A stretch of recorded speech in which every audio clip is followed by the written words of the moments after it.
What's going on, guys? I'm Steve. Welcome back to the channel. Welcome back to another video. If it's your first time stopping by the channel, hit that subscribe button. Trust me, you won't regret it. You'll return to subscribe as always, guys. Welcome back, and I do appreciate the support. Speaking of support, my true crime channel, Sinister Intent, it's in the description box. By all means, if you guys haven't subscribed to it yet, I got the new episode coming up real soon. By all means, come show your support over there. Nice videos. I'm sure you guys will like it. But I'm going to get back to this news. Listen, guys. I say a lot of things on my channel. And I wholeheartedly mean most of them, unless I'm being in a joking manner. But I mean, when I talk about a lot of people need to be shown the flowers, and some people shouldn't be able to breathe the same air as us because they don't cherish human life. I'm going to show you something. See this guy right here? This guy was 20 years old when he committed his crime in 2022. Now, 2024, this man, Kevin Sheffield, age 22, weeks before his trial date out there in Dallas, Texas, this guy took a plea deal, which they keep giving to these guys that show no ounce of human decency to the victims whose lives they take. Reason why I'm doing this story, this guy was sentenced to 50 years. Now, they're saying 50 years in prison, but they're saying 50 years for each count. This guy killed two elderly men on two separate occasions in the most violent, heinous way. Thing that crazy about it, he didn't know them. He just stopped, saw them, and shot them up. I want you to take a look at this video, right? Because the families did their impact statements, and that's what this video is about, while he sat there emotionless, while these people said all types of things to him. But I felt what they said. Regardless to amount of time you give somebody, it does not take away from the horror experienced by the families of the victims and the pain and wounds that will never heal. Giving somebody incarceration does nothing, and it's proven in history. Take a look at this and we'll come back and talk about it. Two murdered men faced their loved one's killer today after he took a plea deal on a murder charge. Kevin Sheffield will serve 50 years in prison for two apparently random murders in 2022. He was set to go to trial in these cases in just a few weeks. Fox Sports' David Santendry has some of the emotional messages those families delivered to Sheffield during his sentencing. David. Yeah, Steve, well, no motive was ever established for these seemingly random murders. Now the convicted killer is sentenced to 50 years in prison. Killing people that you didn't even know nothing about. I hate you. I hate you. Direct words to Kevin Sheffield, now convicted for two seemingly random murders in 2022. It's 2 years later, and the pain that we feel is still there. After Sheffield accepted a plea deal Monday morning, family of Joseph Size delivered victim impact statements. What you did to my brother, may God have mercy on your soul. In May 2022, Size was walking home off East Ridge Drive in Northeast Dallas when Sheffield, 20 years old at the time, drove past Size in his mom's car, turned around, and shot him. And just walking back from the store and bullets hit him left and right for no reason. No reason. I don't know what kind of parents you was raised by. I don't know what your mind was going through. And I don't even know what type of animal you are. But you didn't have to kill my brother. License plate readers led detectives to Sheffield's parents' apartment in Lake Highlands. Ballistics from a handgun found inside the apartment linked to another murder from 1 month prior, that of 64-year-old Mohammed Kamara, seen here on his public obituary. Kamara, who lived across the street from Sheffield, was killed outside his Skillman Street apartment while leaving for work. Kamara moved to North Texas from Sierra Leone, West Africa. In search of greener pastures. Kamara's cousin says he leaves behind a wife, 3 kids, and was preparing for retirement.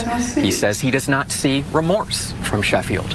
That's what I'm struggling with. On Monday, Judge Brandon Birmingham made mention of additional cases Sheffield might be connected to. There were some other cases, but I'm not sure that they've been filed, that they're not going to be pursued. Is that right? Prosecutors told the judge the 2 cases to which Sheffield pled guilty are the only cases it filed and declined to comment further with Fox 4. Dallas Police Department says Sheffield is not a suspect in any other murder case. But I pray that you repent and you ask God for total forgiveness. Because I can't give it to you. I just can't. Sheffield's plea deal comes just weeks before he was scheduled for trial. I accept your plea of guilty in both of these cases. I find that your pleas of guilty were freely and voluntarily made and that you were competent to enter those pleas in both cases. Sheffield is sentenced to 50 years in prison. 50 years is not good enough for you. Cy's brother, however, who is too emotional to sit still, says a part of him wishes Sheffield to be a free man so he can personally deal with him. Because I promise to God, I would blow your head off, man. I'm not going to touch you. I'm gone. I'm gone. I'm not going to touch you. You're wrong for what you did to my brother. You murdered my brother. You shot my brother over 13 times, man. Sheffield will be eligible for parole in 25 years. Steve, Heather, back to y'all. All right, guys, that's the story. And you heard what the brother said. I wish they'd give you 2 years so I'll blow your effing head off. And I felt that. I felt that. This guy was living with his mom, driving her car, committed a crime against the elderly person he did not know, was driving, just seen the man, said he shot the man up 13 times, said he shot him, drove off, then came back and shot him some more. Make it make sense. A total stranger. No regard for human life. Because you wanted to know how it is to kill somebody. Still no motive of why he did this. And that's the thing. There are a lot of psychopathic people out here that you just don't see. And they walk past you every day. You just not the intended target. I keep saying this. I keep saying this. I keep saying this. If you guys can get a permit to carry a concealed rifle, a concealed handgun, by all means, go do it and get you some Ring doorbell cams. There are people out here that are strictly out here to cause bad days for other people. Hopefully they don't get caught. This asshole did this mess and then went back to his mama's house and had the gun and everything else. Caught red-handed. They give these guys deals. These guys take deals. A lot of times it ain't even over the time. They don't want to go to court and have to explain why they did some of the dumbest stuff out here. So they'll sign the deal and just take the time. They shouldn't be able to do that. They should have to sit up there in front of these victims' families and say wholeheartedly why they did the bullshit they did. But for some reason, the justice system don't care about that. You don't get any type of closure, any type of understanding.